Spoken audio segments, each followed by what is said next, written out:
Hey guys, so the situation with City in Flames here is something I really don't think people are talking about, in the sense of why a City in Flames is kind of behaving pretty erratically compared to other sets.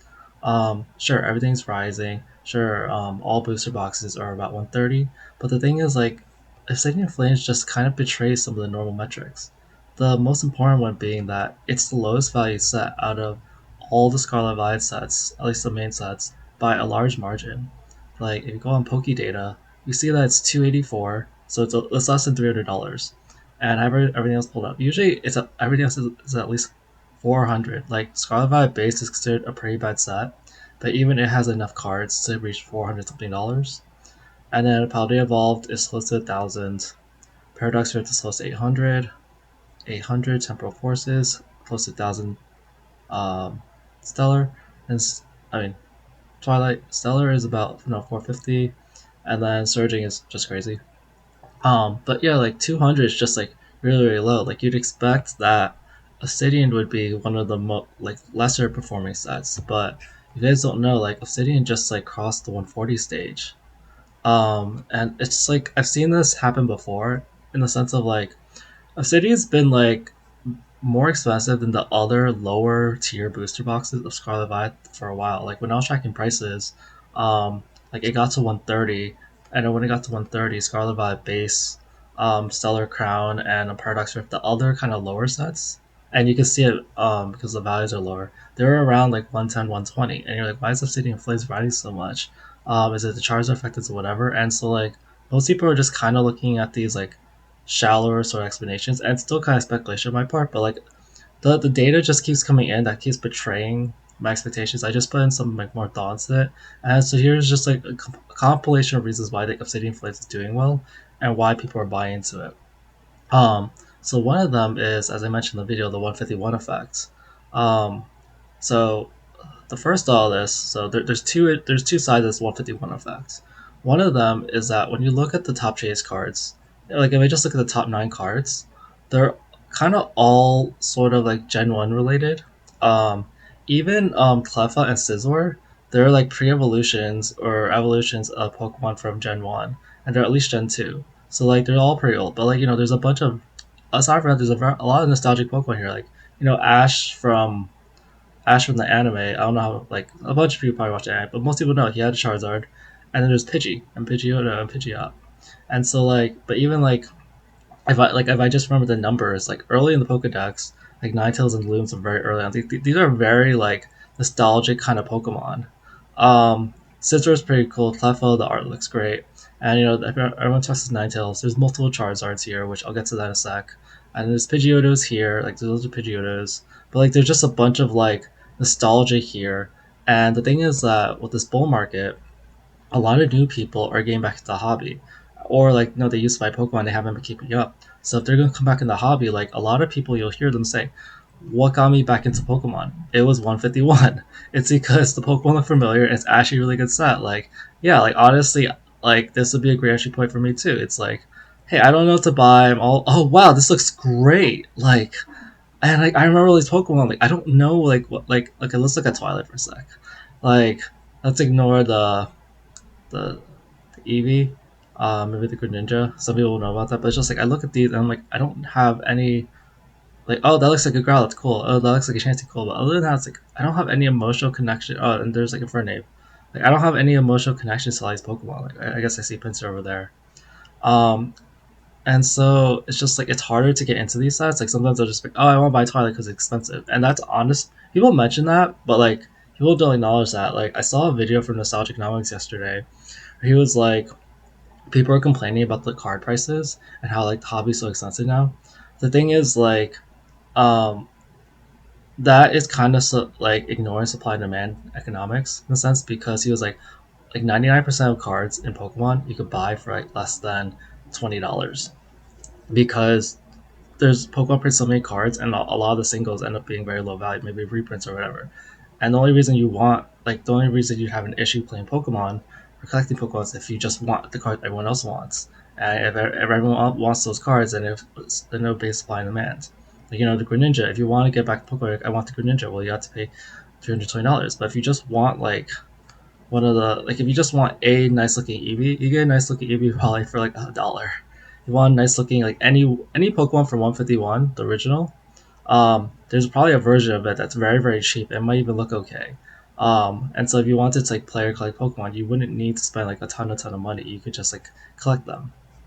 Okay, but anyway, so yeah, one of them was it's a 151 effect. One of them is that it's similar to 151, but the other one that like I saw, like I was looking up and I saw a post in Reddit that mentioned this about a year ago.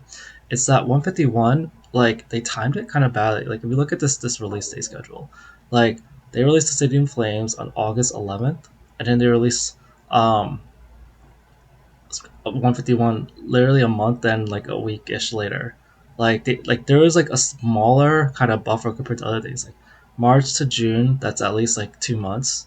That's at least 2 months. But this is like one month is something. So there wasn't even a large gap.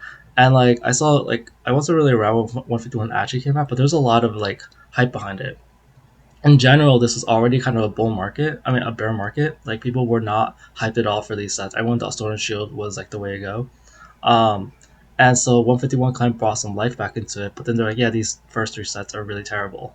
Um, and so like it's like yeah, honestly, like if I knew about 151 when Obsidian came out, I'd be like, you should just skip it. You should just skip it. You should just skip it, and that'll just make the value of the cards just worth so much less. And it didn't help also that like they were kind of experimenting with pull rates, and they're like, let's put a lot of Charizards in here, and the Charizards weren't very valuable also because like the Charizard looks nice. Don't get me wrong, but like there's so many Charizards in here. You're just like, I don't really care. Like I'm happy I full of Charizard, but it's not the same when it's not worth as much. But yeah, so I think it's just taken so long for Obsidian Flames to catch up, and like even though like the cards aren't worth as much, because I guess the pull rates are so bad, or like they're just not as high chases. Like we have a ton of Charizards. I guess this one just doesn't stack up, or it's too easy to pull. But yeah, it's taken this long because of another factor, which I mentioned in other videos. It's the first four sets of Scarlet Violet versus the later sets. So if you're one of the more longer term investors, a lot of the people they'll look at. I'm just gonna look at the booster box sets. So Scarlet Violet Base, Paldea, Obsidian, and Paradox. People are talking about these because they were released kind of like further back. So like this like for up to Paradox, you're hitting the point where it's like a month and like a year and a month, and then it gets even worse for like Obsidian, which is like a year and 4 months. And so like most people say once you hit like a year and a half, you're less likely to reprints. Um, Paradox was printed so much, people don't think there will be a reprint. So like, and that's why Paldea is getting so much love right now because it's kind of at that year and a half mark. So people don't think there's gonna be a lot. And if you've been paying attention to the market the last couple of months, like Scarlet Violet and Paradox, they did get like some extra stuff, or at least Paradox did. And then Paldea and Obsidian, they got extra stuff specifically, and then people bought that. So you get Paldea for like, let's say 120 to 140, and Obsidian was about like 110 to 120. And so you could get that on the market for a while, and that was eating up. And that was the market opportunity for that. Um, in general, a lot of money has been like brought into the hobby, and like opportunities have started like evaporating. Like people want to get Scarlet Violet, but like the prices go like that's why the price has been going up. If you look at like every Scarlet Violet set, the graph kind of goes up like that. Or pretty much all of them. Like some of them are different. Others up. A lot of them are recent ups because this is the money entering the market. People are like, hey, I want to buy something because in a bull market, like you're always right. Like everything always goes up. So like people want to buy something, even if it doesn't make the best thing. And so like better opportunities get eaten up. And then oh yes, others. Well, that's a smaller graph. But yeah, so I think that Obsidian is just kind of recovering from 151 being so expensive as it is. So that opportunity's kind of gone. Like people want to buy 151, but they're kind of priced out, and you could buy Japanese or but yeah, Obsidian is just like I don't know. Some people are gonna buy this just because they're like, hey, there's Charizard. Like you have to think about like some investors. Like why would people buy this? Like a lot of people are not very excited about Scarlet Violet base. They're like, there's not really anything in there that will get me. Paldea, you've been kind of priced out a little bit because it just like right now it's like 170 pretty much, and so like a lot of people are like, I'm kind of like iffy on that. And then Paradox, I don't know, Paradox just doesn't have the connection for investors because it's one of those sets that like has some nice cards, but there's just been some like hate on Paradox for like a while. It's one of like the reverse things. It's like, why is Paradox so hated when like the cards look nice and stuff?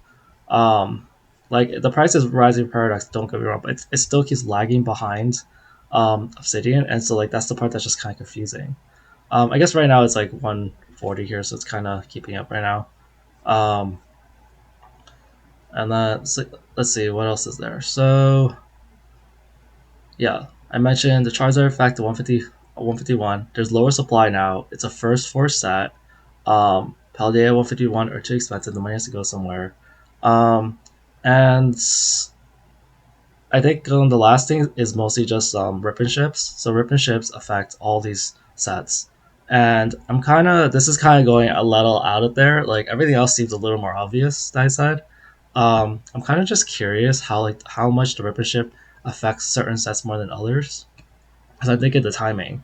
Like for rip and shippers, they probably want to pull more popular products, like have more popular products on stream, so people want to buy it. Even though Surging Sparks is so expensive, you have to have Surging Sparks on your stream if you're a large streamer, because people are going to be excited and tune in for Surging Sparks. Um, I think Twilight Masquerade and Paldea probably have similar effects. Like, oh, I want to pull that Greninja, I want to pull that Magikarp. Um, and I think sometimes streamers are just kind of constrained by what they can get cheaply. So for the longest time, you could get like Stellar Crown pretty cheap. I think that's the reason why we didn't see a big drop in Stellar Crown.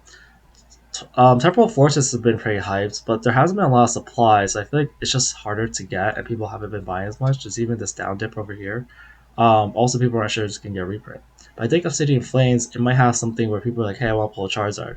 And that if that will draw enough people, then like more packs of Obsidian Flames would be opened in a sense that you think. So people are like, hey, yeah, I want to pull a Charizard, or there's just enough other nice cards.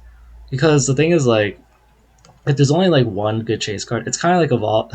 Like I don't know how much you guys have been here for like Sword and Shield, but it's like trying to open an Evolving Skies booster box. You have 10 of them, and you just know that you're probably gonna get absolutely nothing.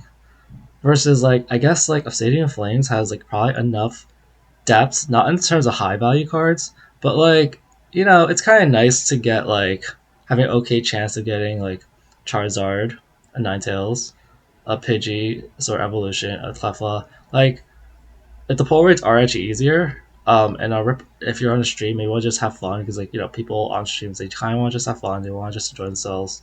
Um, like you get some like probably nice cards. There's a Dragonite here.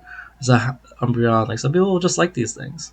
And anyway, I think that's it. Obsidian Flames has been really the dark horse. That kind of no one expected. Like I don't know the price will affect how much the price will be affected in the future. I don't. It's like it feels a little bit more like a sort of like Darkness Ablaze battle style sort of thing, where it's not really that great of a set in a sense, but yeah, it might. I think it might actually continue to do well because like there's not gonna be much more versus Darkness Ablaze, and Battle Styles. They just had so much supply, versus I think the supply of Obsidian has been kind of eaten up. Anyway, that's it. Have a good day, guys. Thanks.